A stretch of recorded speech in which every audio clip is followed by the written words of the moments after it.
وإن السلام الصومالي وين ميل بواجوكتان سلامة إسلامك السلام عليكم ورحمة الله وبركاته سلام كدب ما شاء الله الحمد لله سفر كيجي وان تغي هذا waxaan joogaa dalka Zambia waliba caasimadii oo Lusaka joogaa suqrux badan waa la soo dhaweeyay Soomaali weyn iyo dhamaan qaasatan eheladii baa meesha ugu tagay familkayga marka dad badan oo isla wareegayeen meesha aan aaday iyo inta badan dad badan baan ogeyn anigu waxaan joogaa dalka Zambia oo aan ku suganahay oo dal shidan ah ma sha Allah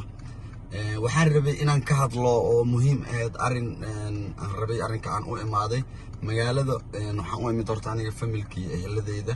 oo aan u imid arrimo aniga qaas ah marka fan laga tago oo naqsad ahaan aniga qaas asharmaaka ahaan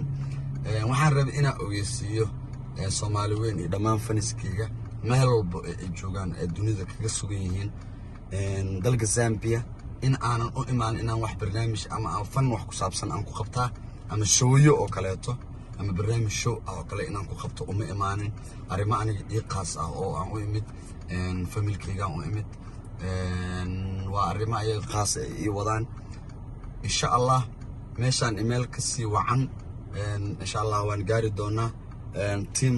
Sharma Boy waxaan jeclahay team taana dhamaan inay nala socdaan waxa idin leeyahay niman yahow waxa ogaataan oo alaabta ka baxstaan oo aad ku jiiftaan oo aad ku soo toostaan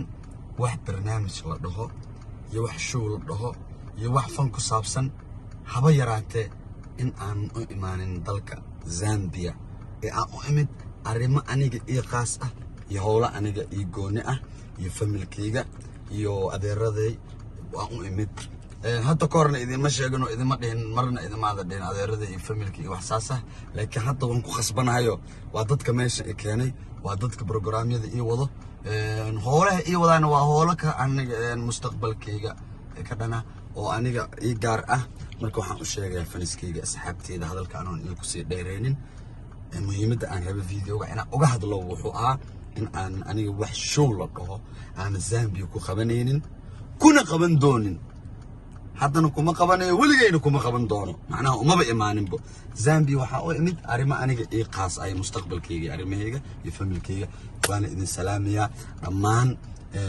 inta safarkayga ogeed iyo inta aanan ogeyn inta dhamaantooda waa salaamaya Soomaali Maxamed waxa idin leeyahay haye hadii wax cusub